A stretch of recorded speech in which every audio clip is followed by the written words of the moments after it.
welcome to the Penny Stamps Distinguished Speaker Series. My name's Christina Hamilton, the series director, and happy Pi Day, P-I, Pi Day. And very apropos of Pi Day, today we bring you the exponential as we present maximalist artist and designer and Roman wit artist in residence, Machine Dazzle. Yeah. A big thank you to our dedicated partner and longtime friend, the University of Michigan Museum of Art, or UMA, for collaborating on this event and for partnering with the Stamp School on awarding the annual Roman Wit Artist Residency to Machine Dazzle for this 2024 season. As this event here also heralds the coming of Ouroboros. No, Ouroboros. Sorry, folks. I say it wrong. It's Ouroboros. Ouroboros is Machine Dazzle's new work that was created while here at the University of Michigan in residence. And it will be unveiled at UMA in the Sten Gallery imminently. And I want us also to take a moment to thank this long list of important people, offices, organizations who have supported this work, many of whom are here in the house with us today. So please show them some appreciation for putting their might behind something wonderful. What is Ouroboros? Well, the Ouroboros itself is the ancient symbol of a snake consuming its own tail. And now, thanks to Machine, Ouroboros is a site-specific installation presenting a maximalist wonderland unfolding in 3 acts to fully explore a journey of infinities and stories of eternal life and rebirth. In the initial act, the gallery serves as a canvas for the lavish interpretation of Ouroboros, and subsequent acts introduce dynamic shifts, so stay tuned. As the installation progresses, the gallery space will transform, really revealing new layers of meaning, inviting contemplation on the cyclical nature of existence. So, the beginning is now, and Act 2 will happen in May, and Act 3 in June. So come on for the ride. The exhibition opens to the public tomorrow, and it will be on view through August 25th. And coinciding with the opening tomorrow is Feel Good Friday Queer Night at UMA from 7 to 10 p.m., where in addition to the amazing lineup of cabaret performances and DJ sets by Corey Tutt and Black Shine, Machine will be on site playing host and hostess in the exhibition gallery. So, lots coming your way. Please do remember to silence those cell phones, and we will not have time in here for Q&A today. However, attend Queer Night tomorrow night, and Machine will be available for your questions there. And now, for some words of introduction, welcome magnanimous collaborator and excellent art museum director, UMA's own Tina Olson.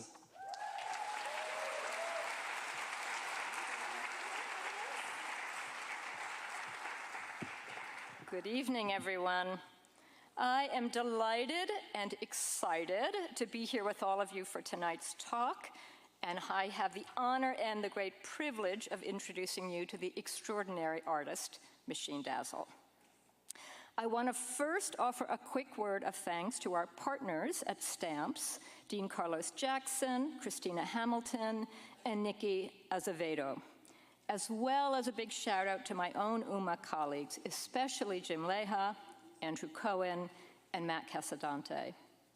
Machine's project, Ouroboros, continues UMA's deep commitment to working with artists whose practices contain both extraordinary formal breakthroughs, and you will see that when you come over to the museum and see this installation, as well as a kind of deep engagement with issues of our time. For nearly 2 decades, Machine Dazzle has been producing spectacular costumes, sets, and performances that transfix audiences with a maximalist kaleidoscope. In recent years, he has brought his vibrant vision, informed by queer culture and expressions of the queer body, to the creation of intricate wearable art pieces and bespoke installations. Born Matthew Flower, his name, Machine Dazzle, came from dancing in costume at a New York City club as a dazzle dancer.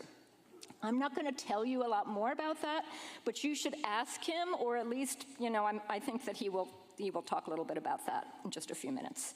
He describes himself as a radical queer, emotionally driven, instinct-based concept artist and thinker trapped in the role of costume designer.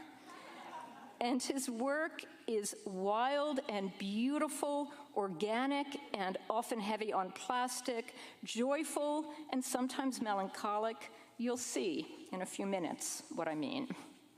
His ongoing collaboration with performing artist Taylor Mack, including costumes and sets for Mack's Pulitzer Prize-nominated A 24-Decade History of Popular Music, is now a documentary available on HBO, co-starring Machine Dazzle. If you haven't seen it, you should absolutely see it. His most recent production, Bark of Millions, premiered at the Sydney Opera House in October 23 with costumes by Machine Dazzle. In 2019, Machine was commissioned by Guggenheim Works in Process and the Rockefeller Brothers Fund to create Treasure, a rock and roll cabaret of original songs with a fashion show inspired by the content. The 3 sold-out performances were followed by appearances in multiple venues, including performances that were also sold out at New York's Public Theater. Machine was the co-recipient of the 2017 Bessie Award for Outstanding Visual Design and a 2022 U.S. Artist Fellow. He had a major mid-career retrospective exhibition at the Museum of Arts and Design in 2022 that was utterly amazing. And this, at UMA, is Machine Dazzle's first museum installation commission and his first exhibition in the Midwest, so you absolutely cannot miss it. Now, please join me in welcoming Machine Dazzle to the Michigan Theater stage.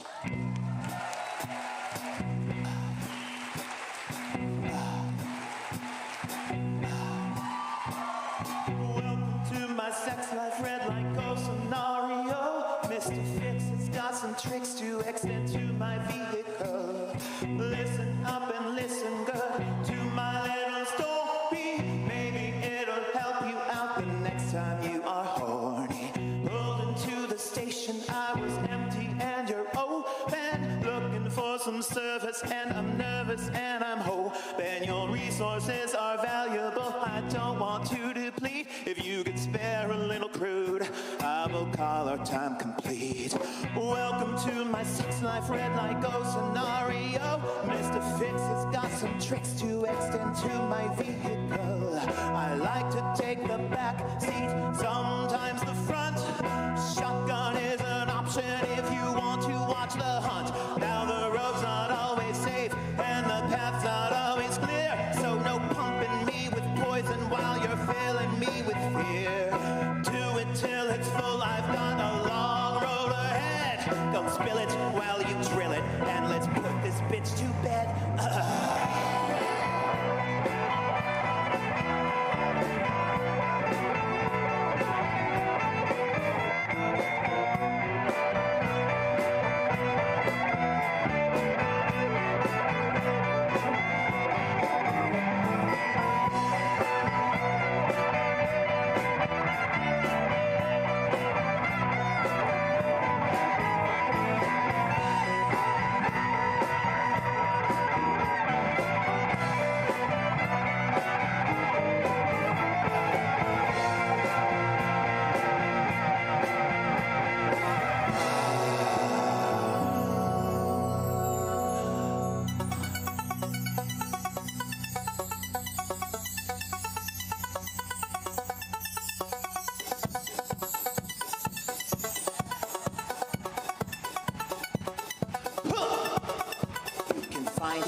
don't you lie it. You can he it, you can she it, you can bird it, simply be it. Rip it, tear it, turn it, wear it, hide it, seek it, burning tree it. When it's time to move it, never ever lose it, choose. Welcome to my sex life, red light go scenario. It's to fix, it's got some tricks to exit to my vehicle. Keys in the ignition and my tank is feeling fat. I'll see you on the highway, boy, next time I have a flat. I'll see you on the highway, boy, next time I have a flat.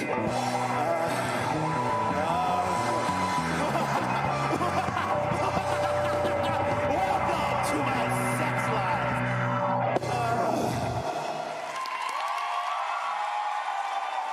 Thank you.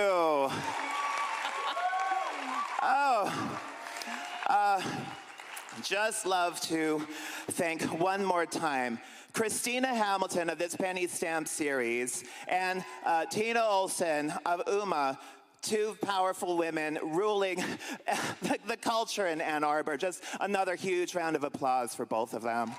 This penny stamp series is so important, and so is UMA. And I'm just gonna, I have a couple tricks. I'm gonna put my glasses on now, because we're moving into the slide section of the show. Oh my God, so here we are. Well, so if you see me clicking anywhere else but over there, would you just yell or something?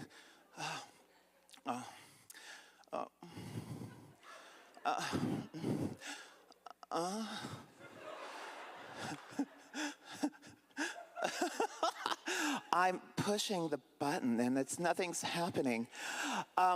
There's technical assistance needed. Oh, wait, there it is. Oh, all right, so I'm gonna talk about my origin story. And it all started when I was evicted from my mother's uterus. In 1972, December 30th, Capricorn, Virgo rising, moon in Scorpio, brunette most of the time, long legs, blue eyes, you know, all of that kind of stuff. And that happened in Drexel Hill, Pennsylvania, which is just outside of Philadelphia. And so that's where I was born, but I moved around a lot. We made our way to Texas. We made our way to Texas because it was easier for my father to commute to work. You see, my father worked for Gulf Oil. Gulf Oil, one of the 7 major oil companies, you know, at the time, the 7 Sisters, as it was referred to. And sometime in the early 80s, there was an oil crisis, and my father was laid off. What was the oil crisis? There was too much oil. Companies merged. Gulf Oil merged with Chevron, and my father was laid off, and he was unemployed for a year. There we were in the suburbs of Houston, and I grew up in some conservative places. And so he found a job at a nuclear power plant in southeast Idaho, Idaho Falls. Anybody know it? Potatoes, Mormons, potato ice cream. I refer to my Idaho years as Matthew, the dark years. Because you see, that was the 80s, and you know, I was starting to, you know, like the boys, if you know what I mean. You know, like cute ones like you. You know, and it was also the AIDS crisis, so kind of coming to terms with my sexuality during the height of the AIDS crisis, like admitting that you were gay, it was like admitting that you had AIDS. There's all this stigma, there still is, and I was afraid to even, I remember the first time I kissed someone, I thought I had AIDS. So that's kind of, you know, that happened. And then, my older brother graduated high school and went to Colorado, Golden, Colorado. There's a university there, and also is the Coors Brewery, just in case you didn't know.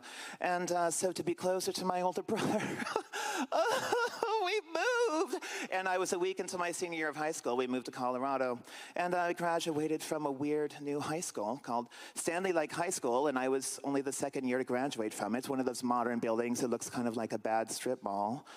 And And then I was like, God, am I done? Fuck, no.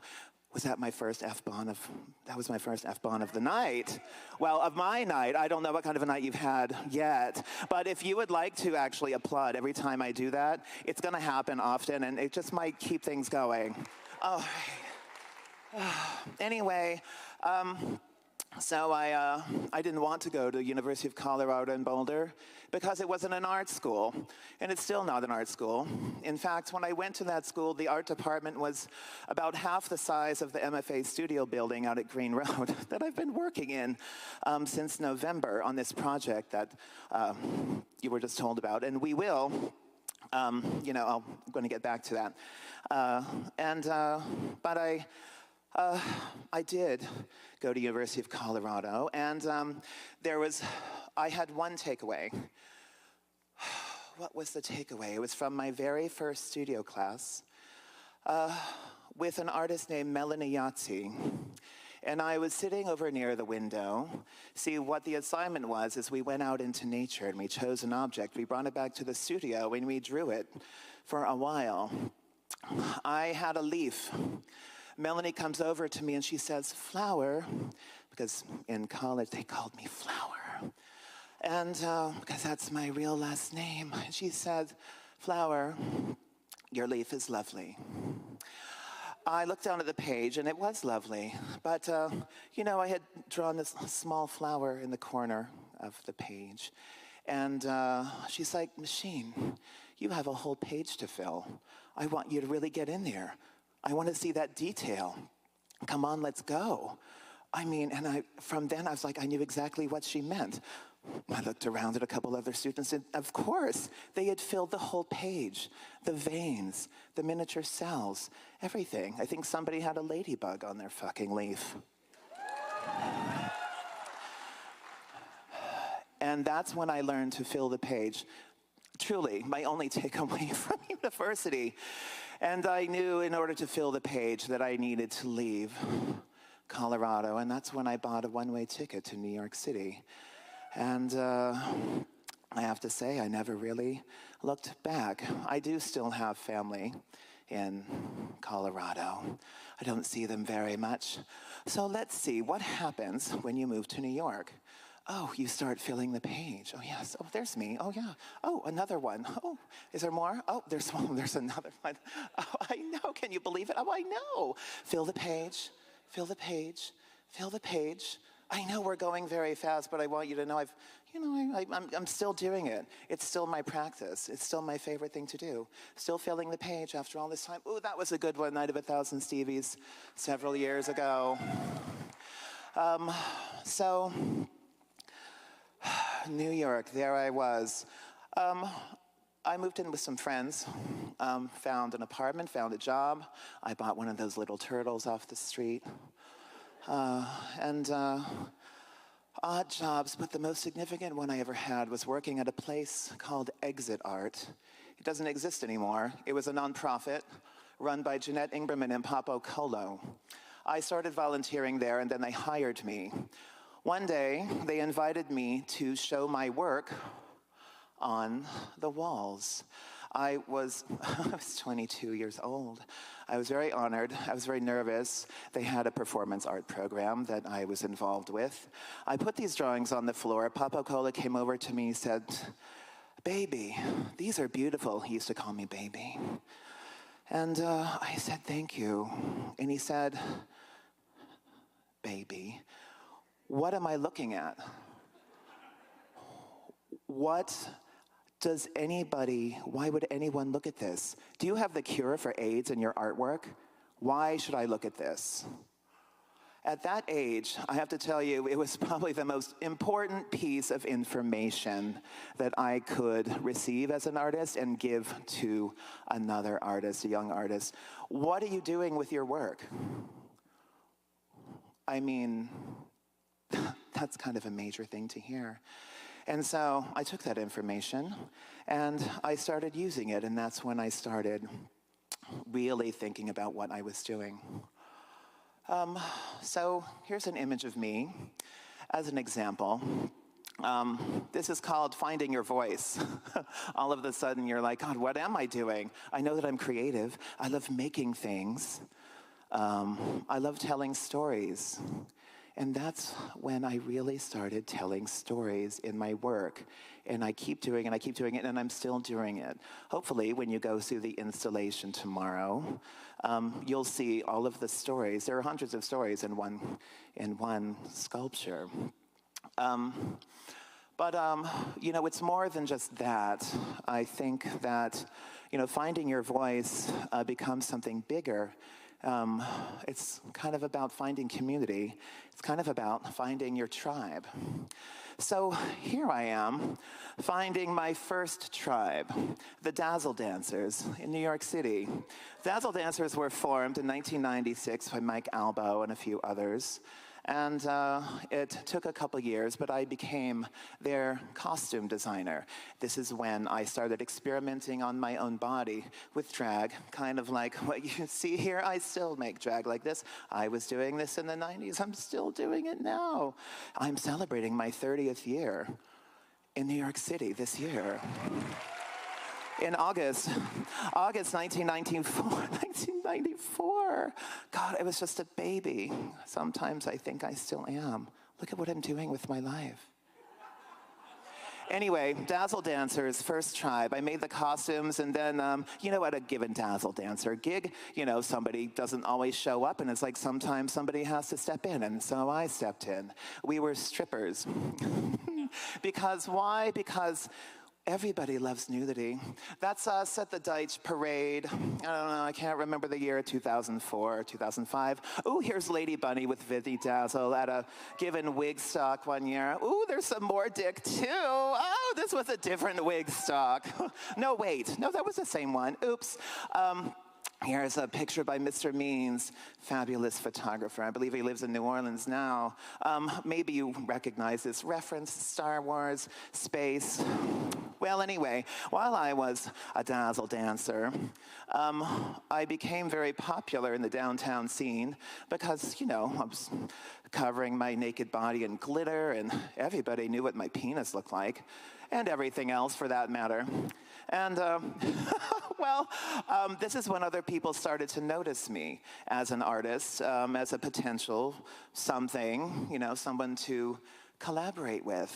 I am very blessed to have worked with some of the most amazing people in my life. So at first I was making costumes for the Dazzle Dancers and other individuals, drag queens, burlesquers, an individual dancer here and there, Stanley Love. But then I started doing shows. And then the shows got bigger, and then they got bigger, and I'm still doing shows. This is the first show I did, Julie Atlas Muse. It was called I Am the Moon and You Were the Man on Me. It's kind of about men occupying women's bodies and technology taking it even further. At the time, I was very proud of these costumes. I look at them now and I laugh, but it's important to acknowledge how far you've come. I'm still learning, and I hope to never stop learning. I keep it interesting. I keep it experimental. I don't like doing the same thing twice. I like to challenge myself. It brings a little danger into the room, a little uncertainty. I think that's important.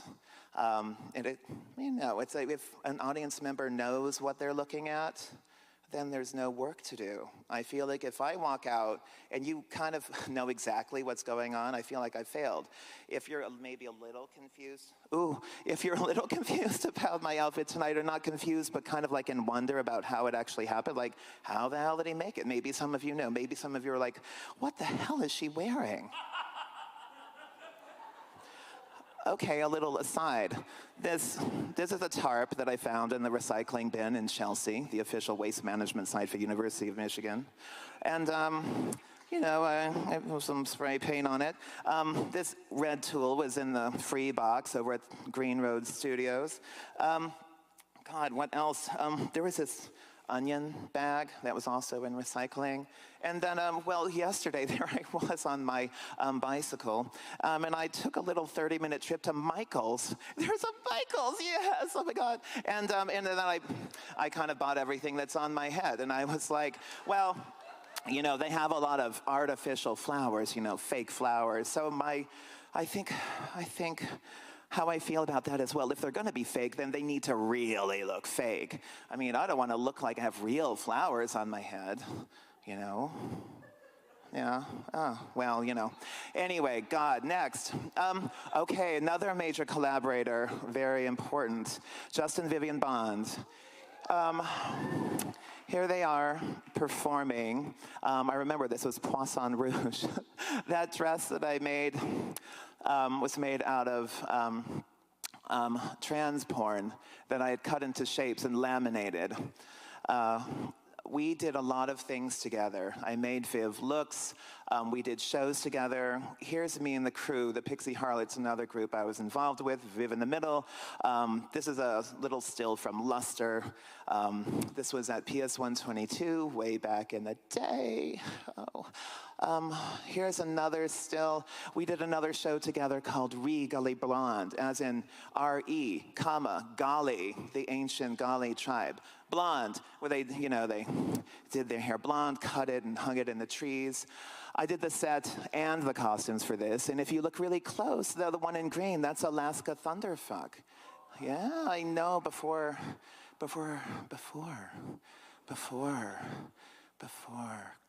All right, well,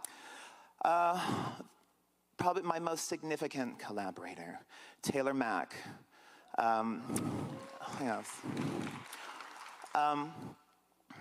Taylor Mack origin story. I have little notes that I'm reading on the teleprompter. It's funny.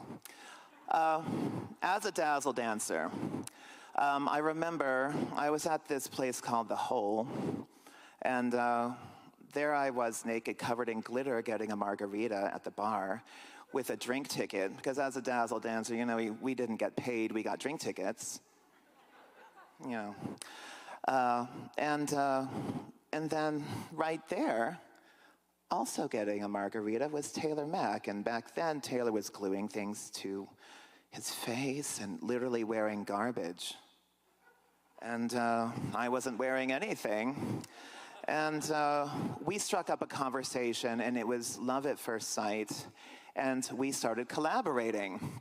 Our first collaboration, Taylor did this. He's one of those people who's glue. He's a community organizer, gets people together. He did a show about immigration at Here, this amazing place.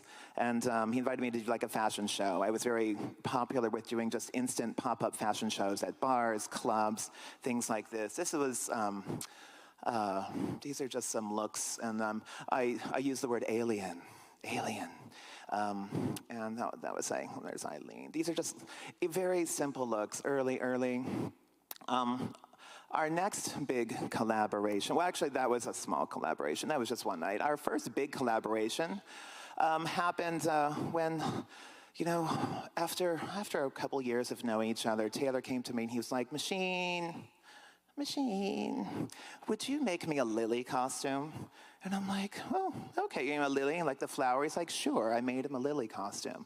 About a year after that, he's like, Machine, I destroyed my lily costume. I need another one, and I need some daisies. And you have to be able to pull the petals out of the daisies. And there was another one that I can't remember, but I made it. And so that turned into the Lily's Revenge. And oh my God, it's 5 hours. Like 40 performers, 5 different directors. Each hour was like a different director. How were we going to get through it? How? You know, I laugh at it now because we do 24-hour shows now, you know, but we got through it, and I am very proud of it. I had a full-time job at the time as a jewelry designer, and you know, everything that people know me for, I was doing at night and on weekends. I probably went about 12 years without having like a week off. But I'm a workaholic, so it works for me. Our next collaboration was called Walk Across America for Mother Earth, based on a true story from, you know, activists walking from New York City out to like Nevada to a nuclear power plant to, you know, stop the madness. And the story goes is everything that happens along the way. Ooh, Rainbow Carl. Oh, here's another still. Oh, there's Tigger and Taylor. Oh my God, look at them all. Oh, I was very proud of that ruff, which is, made out of, those bandanas, and how the gay people are about their bandanas. And then one day, Taylor came to me. There I was on my lunch break at my jewelry job. And Taylor's like, Machine, would you make me a 1790s inspired outfit? I was like, well, that's random. I made Taylor a 1790s inspired outfit, really not knowing where it was going. And then a year later, he's like, Machine, could you make me a 1930s inspired outfit? And while you're at it, a 1970s inspired outfit. And so I did. Now, I didn't see any of these shows. I was really busy. And Taylor was workshopping these, at night, like at Joe's Pub and some of our other favorite places. And then he's like, Machine, here's what we're doing. We're going to do 24 different decades. And I was like, oh my God, I get to make 24 different period costumes? My way? It's a dream project. And then it took over my life. It took over my head, and it was great. I have to tell you something. With artists like me, time is your friend. And maybe it's everybody's friend. But it was food for thought for years. I had a long time to do all of the research. Most of the costumes came together in the last year, leading up to our famous marathon at St. Anne's Warehouse in 2016, an election year. We're going to come back to that later. But I just want to talk about some of these. Here's some stills from the show. I'm very proud of this show, this whole collaboration with so many people. How many of you knew that you can watch the documentary on HBO Max? All right. How many people, show of hands, have seen it? Oh, I see hands. And there's a lot of hands that will be raised next time I come asking. So if you have seen it, then you know. If you haven't seen it, featured within the documentary is this amazing photo shoot that was happening with all of the costumes. It was serving as documentation, for the film, but also documentation of the costumes for the sake of themselves. What I make is art unto its own right.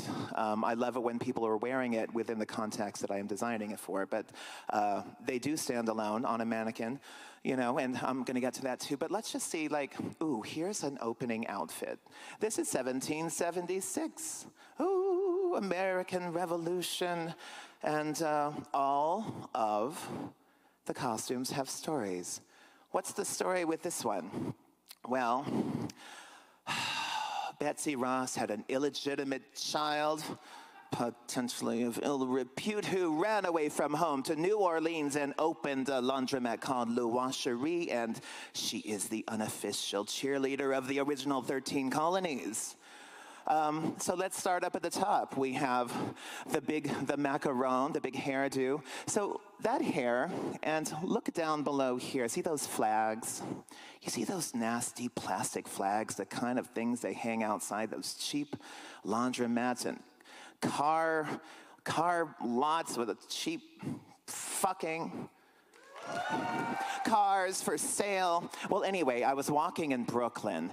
I lived in Williamsburg at the time, and there was this laundromat. Those flags were hanging out there for probably 6 or 7 years, tattered, war-torn from the elements, and I loved them. I love it when nature has her way with man-made things. It's kind of my favorite thing. I took them knowing that that's how I wanted to use them in this costume. It's like the grand 1776, finally, free from the British grand opening of America, except that it's already dirty. It's already problematic. It's already tattered. And so that's why I did that. 13, there's that little thing there, the 13 colonies, woohoo! That whole backpack behind, the bombs bursting in air, of course, and all that, and, some fuzzy shoes on the bottom, just because. And then, here's our Civil War decade. This is what, like 1856 to 1866. Right, Linda? Right, Elisa? That's what producers of the show, Pomegranate Arts, are here in the house tonight.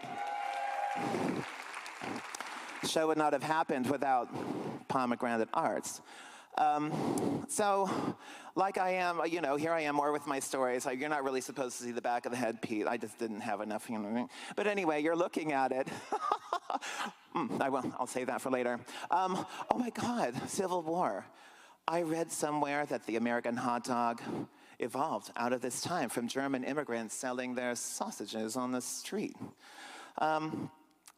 And I believe it. And it's a good story. And it makes a great costume. So here's the hot dogs everywhere. But also this particular kind of barbed wire was also another invention of the time. And I'm like, well, if we combine barbed wire with hot dogs, maybe we can eat through what is separating us. And that's a costume. And here it is. And then, so there you go. You can applaud. Fuck! Okay, yeah. And then there's those in the jacket, inspired by the soldiers at the time, which still inspires, band costumes to this day. Anyone ever been in a marching band? I don't know, maybe it was too modern, but you know what I'm talking about. Anyway, next. Oh my God, this is Reconstruction that happens right afterwards. During the marathon, this is the hour that we fed the audience. So, I'm giving you food. Look, there's a BLT right there, and then there's like an orange or the corn on the cob is how I like it, and berries, and the invention of the thing that I hate, typewriter. I was a straight A student, except for typing. I got a C. I was devastated. I still graduated with honors, but fuck that. And then up on top, dynamite, invented during this time, and toilet paper on rolls. So I took empty toilet paper rolls, painted them to look like dynamite, and stuck them on Taylor's head. Thought that was highly appropriate. Maybe you kind of are, cluing in stories. Every time I do a show, I find a recipe for that show. Not every show is like, I'm not, necessarily, I was doing period costumes my way. So somewhere along the way, I thought it was interesting to know what was going on socially at the time and what was new. What were people excited about? It's easy enough to go back and look at historical costume. Anybody, that's what most people would do. And even though I have a high respect for it, that's not what I wanted to do. I'm representing queer people. I like people who are other, not status quo, people who think outside the box. We've always existed. Not necessarily in the history books the way we should be, maybe, but we've always been there. I know that, 500 years ago, somebody thought exactly like me, and they were doing weird shit that nobody talked about. Anyway, we're talking about it now. I love this one. I don't want to run out of time. Where are we? We have plenty of time. Taylor. I have to say this is very emotional. This is many years and there's a lot of love between me and Taylor and between me and my craft. This was 1966 to 1976. A lot happens during that time. Let's start at the top. At the top, first man on the moon. So it's kind of like, I call it the space fro, but also that undeniable silhouette, the Black Panther afro. I'm obsessed. I didn't want to totally appropriate, but I'm obsessed with that shape. So it's a combination of the first man on the moon and just a mention of, that movement. Further down, Taylor's wearing a macrame owl. Taylor's wearing a macrame owl. I macrameed it myself. As a child of the 70s, some of the first art that I ever saw on a wall was a macrame this or that or whatever. I'll have you know that I am the proud owner of about 200 vintage macrame owls. And I'm not talking about that polyester shit. I love the jute. I love that natural stuff. It falls all over, but I love the way it is. I'm messy. I love brutalism. I'm totally a brutalist. I'm a maximalist brutalist. Queerdo. Yeah. So anyway, the eyes light up. There's this moment in the show. Taylor is swinging these yellow bricks. Judy Garland died. That was really close to what happened, the Stonewall riots. The subject matter during this decade was songs that were popular on the jukebox at Stonewall. That's what we were doing. Like I said, there's a lot of things that that are happening in the costumes that are not mentioned in the show. But I'm creating a little visual and historical texture. The cape, we don't mention the Summer of Love, and we don't mention the Vietnam War, but it's represented in the costume because it was just happening at the time. There's this beautiful cape, but it's made out of camouflage ripstop, camouflage military Vietnam. And, but I cut out this, this peace symbol, kind of stained glass window effect. You can't see it so much here, but it has all this toile, and each little window is a different color. It kind of got, the color disappears for the sake of the picture, but the picture's there, and I love it. Okay, moving on, move. Radical lesbian decade, 1996 to 2006. I have to say, it's very interesting doing a show like this when we're going through history from the beginning of the United States to the current day. All of a sudden, things are a little different when it gets into the time period where you are actually alive. Like this. So here we were. I'll describe this. I really love this one, and then I'll stop describing things in such detail because there's more to talk about. Fuck. Back in the 90s, during this time, between 96 and 2006, that was when Victoria's Secret started having their angel fashion shows. And so I was like, well, I want this dyke to have some wings. So I made these big, huge labia butterfly wings. And it just so happens that the word butterfly is in one of the lyrics of the songs, and I can never remember who sang it, but anyone knew. And then, don't forget that this time, there was this rave culture, and it was grunge culture, and there was so much going on. Oh my God. So anyway, here's this kind of grungy, lesbian-y plaid duster, kind of and then we have something that I've always been inspired by when you're at a gay pride parade or an action, a march perhaps, is topless women with things written on their bodies. So that was so powerful out in public. So I was inspired by that, and so I made Taylor a nude suit. Of course, you're seeing this in all of the layers. Over the course of the hour when we perform it, you get to see all the layers, but this is what you get today. That actually says mother. I didn't want to lose the breasts. Me and Taylor, like our kind of drag, we don't do falsies. I do not tuck myself. I used to do corsetry until it fucked up my fucked up my digestion, so I don't do that anymore. Anyway, but I wanted the fake brun because there's something so beautiful. I love women's breasts. Anyway, pranks, and then so we have these nice dykey length shorts here with all of the powerful symbols on them, of course. And what do we have here? Oh my God! On the bodysuit, ice safety pins with little black safety pins, like little pink ribbons, which symbolize hairy legs. And also breast cancer awareness, because that was new during this time too.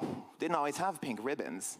And this is the first time in the show, literally, or right before, it was that Taylor's not wearing heels. He went 22 hours and said, that's enough, all right. So there you go. Okay, enough, I know. Oh, I know. Oh my God, it's so good. I really love this one and I would describe it, but I don't want to run out of time. Ask me later. Well, we're still collaborating. Well, you think as if that show wasn't enough. We have more collaborations coming. We did Holiday Sauce, which we did here in Ann Arbor. Now, this is a still of Taylor. Well, maybe you remember what happened in 2020. when theater kind of went away for a while. Well, that year, we did Holiday Sauce online. This is a still from then. And I just wanted to say, I just wanted to mention Holiday Sauce because it's fun. We honor our drag mother, Mother Flawless Sabrina, who passed. And she... in some of the pictures she's there, I forgot. Anyway, this was just, I just thought I'd mention it. You know, where's I? Oh, and then one of my other favorite collaborations with Taylor, I think something that saved my soul that year was going out to the country to film Whitman in the Woods. Taylor Mack reciting Walt Whitman poetry out in nature. Of course, I was with the camera crew. We were out in nature wearing masks. You know, this is before we knew. Everybody on that set is wearing a mask except for Taylor. Lucky bitch. Jesus. Anyway, we have more. Here's just, I mean, it was a beautiful moment. I mean, no filters. These are just snapshots from my phone. And, here's just a picture of Taylor after the final day of shooting. We did the sequence in water, and just to honor Taylor. It's one of my favorite pictures I ever took. There's Taylor. Hi, Taylor. And then we did the hang. Taylor grew his beard out for 1.5 years so that he could play Socrates, so we could make a play about how do we live a virtuous life in an unvirtuous world. There's some information. Oh, more about that. More. There, I know. I did the sets too. The set was, Taylor's vision was, it would be beautiful to be out in nature. But I have to tell you, one of my least favorite things is going to the theater and them trying to pretend like it's inside a black box theater. It's so fucking depressing. So I decided, I think inside nature is way more interesting. And so I decided we're going to put the set inside of Socrates' body right after he swallows the poison.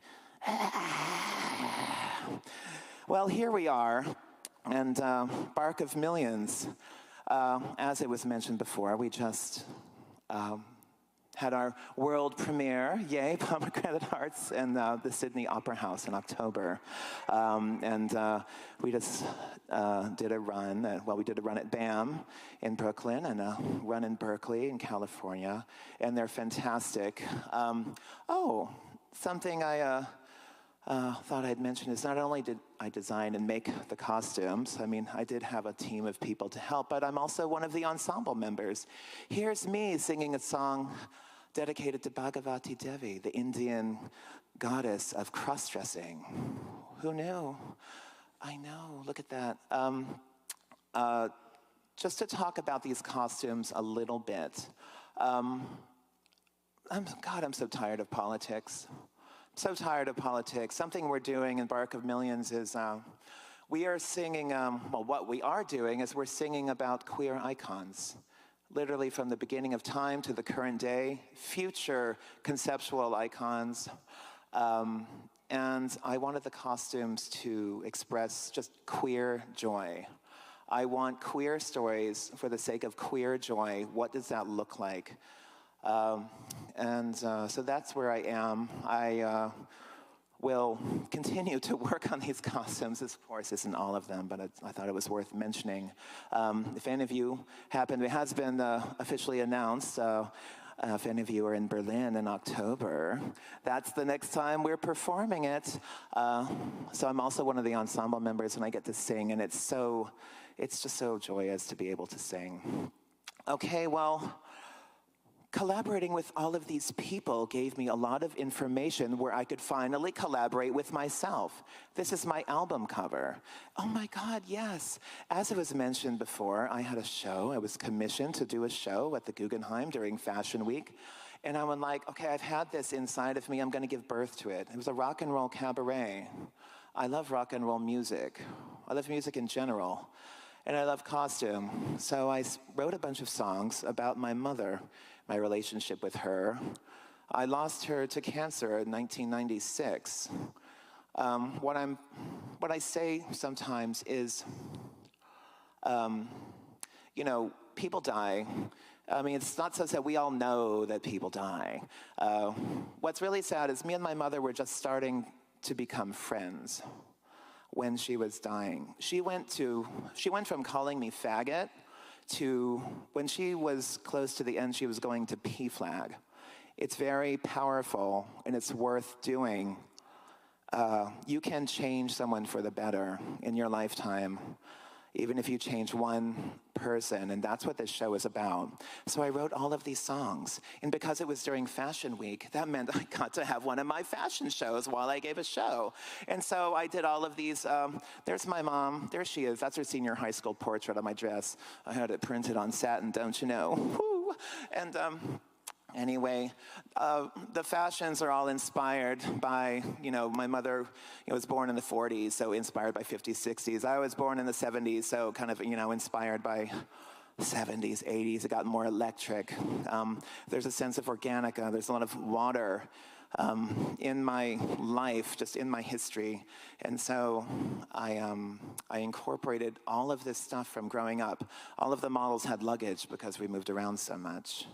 All of the luggage had, because my mother was a cheerleader. In varsity fonts, it had all of the names of all the planets, including the moon and the sun. How far away can you run from your problems? Really far. So after all of this, I have to say, good things happen. Move over, Christopher Columbus. I got something better for you. Oh, there we go. Right? That's right.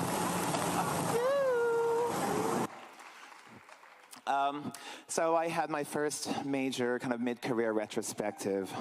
And I have to say, first of all, if you're an artist, if you're young and you're in this room and you're listening and you're not on your phone, I don't see any screens in the back, which is refreshing. Thank you. Document your work. Do it early and make sure nothing happens to the documentation. Of course, I came from a time where, a lot of my work was documented just in very rough ways. And, I have this beautiful catalog that really only has recent work in it because, high-res files? Who the fuck knew? Well, we do what we can. Random snapshots throughout the 2 floors of the Museum of Art and Design, New York City and Columbus Circle. There's an ephemera wall. Some old things still exist, but I kind of grew up, never really had a lot of money. Keeping things has been, difficult. Here's a work. I want to mention this because Allison Weaver is here from the Moody Center in Houston, and I had this amazing show there working with Natasha Bowden, and Natasha Bowden is this amazing installation artist, and she invited me down to the Moody Center to activate it. So I created a fashion show, big surprise inside of, and I had to mention that next, yeah. Colorful is one of the most photographed parts of the exhibit. And here's the Dazzle dancers, costumes from back in the day, recreations, most of them, because, images of me from street parades, etc. Oh, there's Taylor Mac costumes. There they are, 24 decades in a museum. So now we're getting back. Okay, where are we? Okay. Ouroboros. How did I get to come here? The kind of work that I'm doing here is work that I've been doing for a while, but just kind of off and on, not really as a practice, but more recently, I've started to do work like this, particularly with the found object. This is a picture of my friend Huckle Ferry, a radical fairy, a dear friend. He has a show, right? He had a show many years. This is probably 2007. There was no budget. It's like, Machine, I need sets and I need costumes. And luckily, I had a friend who lived in Fire Island, and I had a key to the house, and over the course of about 3 months, I would take 2 suitcases to Fire Island on the train. I would fill them up with garbage off of the beach. Everything in this picture, the entire set, made out of garbage on the beach. All of the costumes, the same. Also fortunate was the fact that I lived in a Brooklyn apartment with a backyard, so I had this big kiddie pool where I could clean everything. Another recycling exercise. This is me at the Mermaid Parade. Now, looking at this now, I won for Best Sea Creature. I have this amazing trophy. I would have brought it, but you know. Here's the front, here's the back. And then I took the exact same, costume to Fire Island for this annual event called Invasion of the Pines. And I painted it in red, white, and blue. And then I won the big prize at the pool party, which is kind of a thing every summer. Bianca Del Rio handed me $500 in cash. Isn't it nice to be paid in cash? Anyway, it's just a silly exercise in recycling. I'm interested in even if you make something from new materials, you can like repurpose and repurpose. God knows how long I'm gonna wear this. It might become part of my sculpture that's hanging at UMA right now. Come and see it. Anyway, 2020, there I was in the pandemic. This is a unique story. I know we all have unusual stories. Not only do I love garbage and recycle materials, I do love nature. Art imitates nature. During the pandemic, I spent part of the time in Maui with my partner, and I didn't bring anything with me. I had nature with me. I didn't have a sewing machine. I was able to get staples and cotton thread, and I started taking nature, everything that fell off trees, palm fronds, everything, and I started just making these masks. And this is back when, when everything really started. We were on Instagram, we were on doing all this, posting like what we were doing, and, all of this almost disposable information and images on the daily, how we live our lives right now with social media.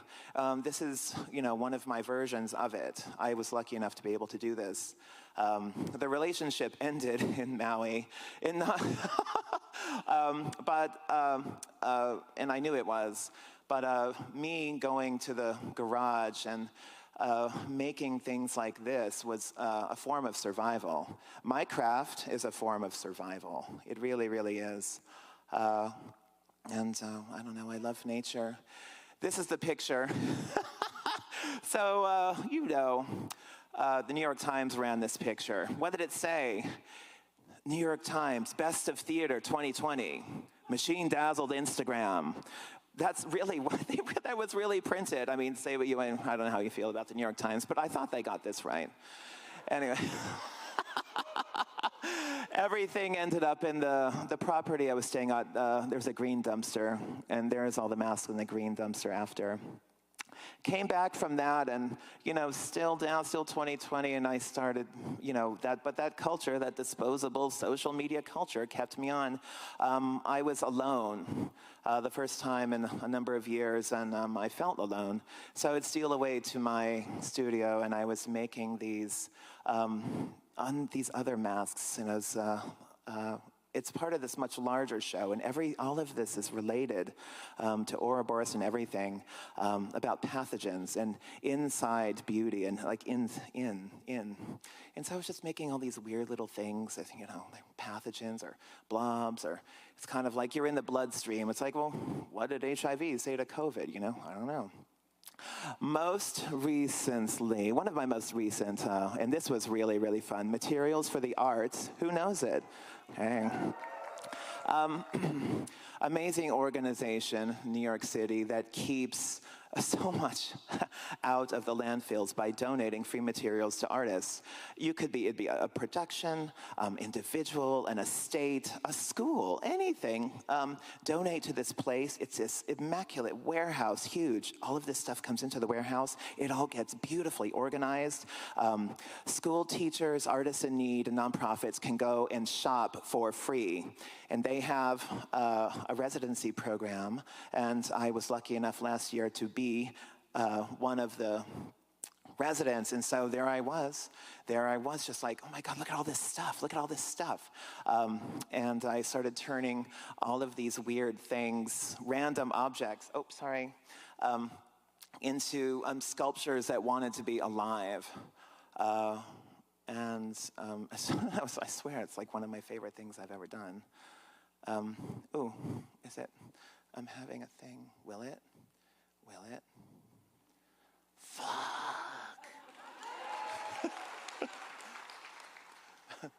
There. Oh, there's another one. Sorry. I'm not trying. I'm trying. Trying. Go. Go. Yes. Oh, I know. More stuff. I know. Yeah. I mean, these things, I mean, maybe you recognize what some of these things are, maybe you don't. I mean, I love to transform things into things that I just don't know what they are. Anyway, of course, the residency ended with this show, and I'm still not done with some of these sculptures. So coming a little further back to Ouroboros, why I'm here,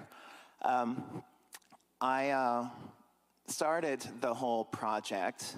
You know, I was on the phone, I believe, with Linda, and you might see my pussy.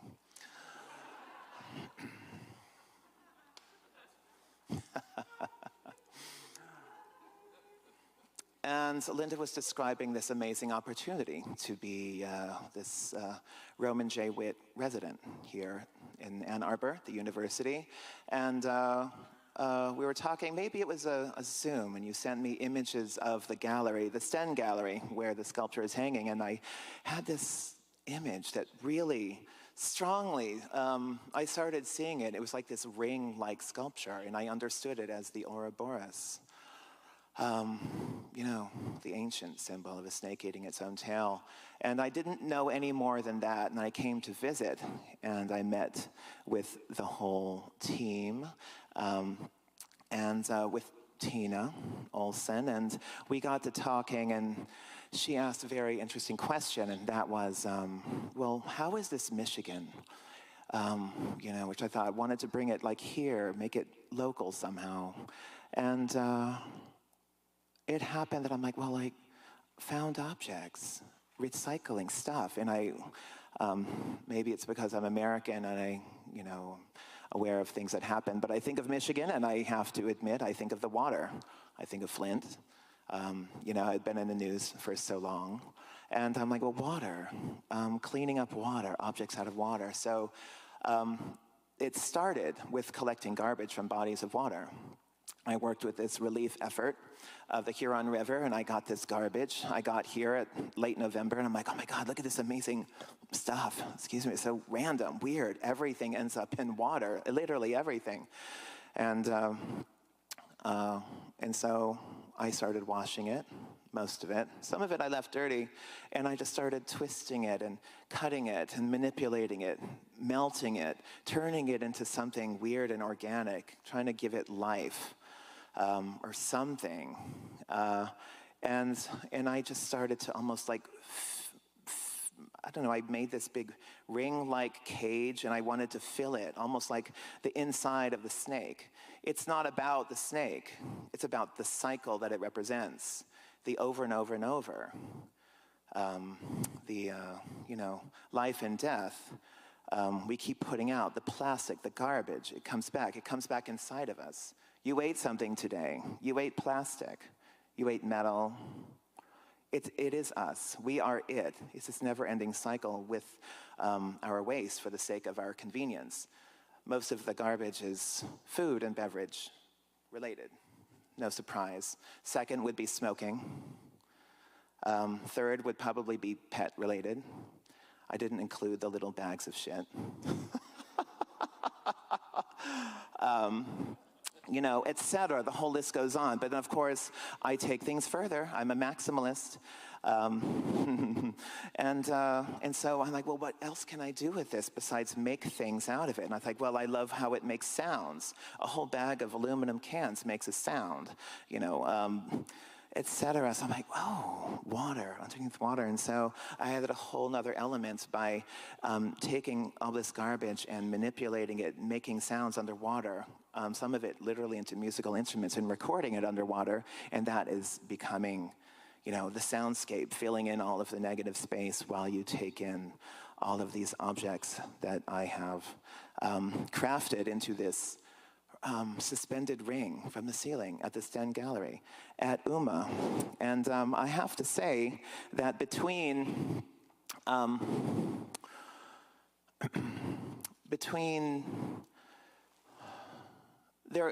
there's some things that happened.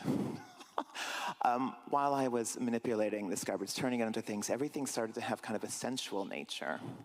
Things became vaginal or phallic and whatever, and I'm like, and I was encouraged as part of my residency to, use the facilities. And I'm like, I think I want to entertain this thought a little more. So I got a bunch of support together. It's a whole story.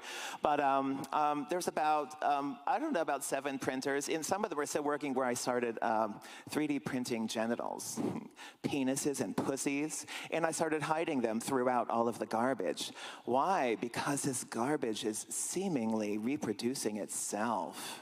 So I wanted to make it weird and sexual. So if you go for no other reason, maybe to see those 3D prints out and to hear them,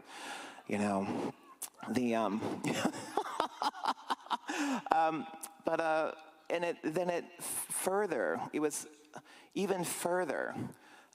When I was, manipulating the garbage underwater, it became even more sexual. These are the terms that I used. This is what I did with the garbage underwater. Flipping, rotating, massaging, rubbing, rimming, vibrating, inverting, pulling, teasing, crushing, banging, blowing, poking, fingering, popping. There's more. I know, this. Provoking, tying, applying, gripping, opening, manipulating, squeezing, wiggling, shaking, twisting. So anyway, these are things that, thank you, fuck! I do have this little, short story. Now, this is a little strange. Where are we with time? I only really don't, you know what? I'm going to skip that. You know what I'm going to do? I'm going to record that little short story online, and I'm going to post it on Instagram, disposable media. And if I put a penis and a pussy in it, maybe you'll take a look. But I do think that I do have one more number, and there might be an encore, but only if you're a good audience. Would you like another number? All right. Hit it.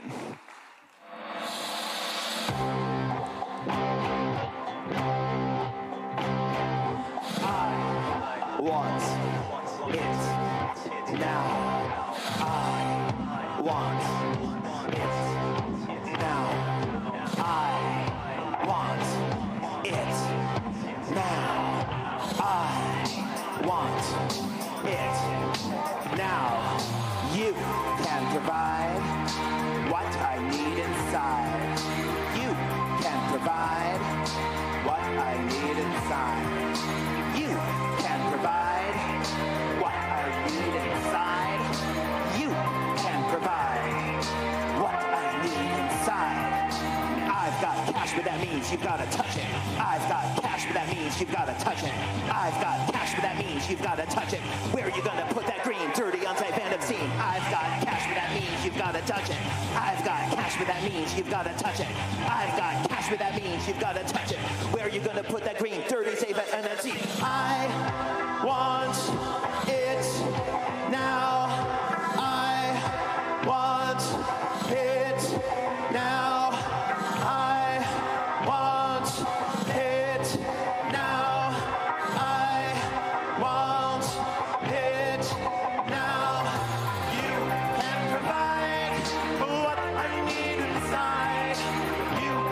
provide what I need inside. You can provide what I need inside. You can provide what I need inside. You can provide what I need inside. I've got cash, but that means you've got to touch it. I've got cash, but that means you've got to touch it. I've got cash, but that means you've got to touch it.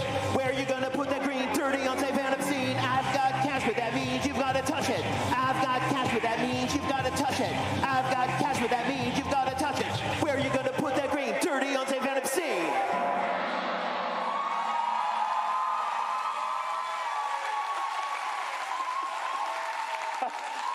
Thank you. That is all the talking that I'm going to do. But I wanted to bring another there's been a lot of full circles in this whole thing, maybe you've noticed. Mini Ouroboros, oh, that word. But it's another election year, isn't it? I know, ew. The last two have been major, like 2020, God. The one before that, God. Oh, but at least I had 24 decades. At least we had that. At least I had garbage. At least I had humanity to turn into art. At least I had that. I'm gonna do this next little thing. I hope it works. Here it is. So back to that, speaking of disposable culture, I was doing these little things where I was portraying Donald Trump's asshole. It was revolting against him. And I don't know. So it's a little dated, but I just wanted you to experience it. Let me get out of the way. Do you love my asshole drag? Oh, speaking of, before I say this, so when you go over to Ouroboros, this is so related, you have no idea. So it's a sculpture that happens in 3 acts. Right now, it's still very raw. There's some new ideas. I'm coming back in a month, and on May 1st, it will be transformed. And then I'm going to come back again, and by mid-June, it's going to be transformed again. So let's just say you are blessed, perhaps, to go over to Uma and experience Ouroboros. You are going to see what I could describe as if a garbage truck had an anus, perhaps, and maybe that anus is really good with its hands, and with a little heart and a little soul, it pushed out this beautiful, perfect ring-like turd into the fishbowl that is the Sten Gallery. All right, I know. Okay, here. This is your asshole, Donald. We keep our distance, naturally. Yeah, it's pink. Oh, yours, of course I'm cute. This isn't going to be pleasant for either of us. It's been taxing. It's about time you heard from the other side. You're behind. I feel something coming, and it's not good. In the shadows. I mean, all of the crap I've seen over the years behind closed doors, let alone in public. Listen, ass-face. You know, we have a lot in common, don't you know? I mean, you've always been an asshole. I mean, people call me an asshole. Duff, man pussy, shithole. I mean, I've been called worse. We've got some serious shit here. I know what a shit show is. Everyone knows how you feel about the matter. Standing by. Hole in one. Bad joke. Don't ask. It's been taxing. Nothing fake about this news, I can assure you. Bleach burns. I mean, that was really below the belt. What I've been trying to get out is, I'm sorry, hun, but you're gonna have to handle your own shit for the rest of the month. I'm phone banking for Biden, and I don't have time to put up with your crap. Let me be your mirror. Floater or flotus? You decide. Flush the turd, November 3rd.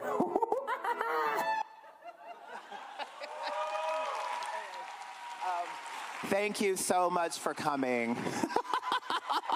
I don't know what kind of an outro that is, but it's an outro for sure.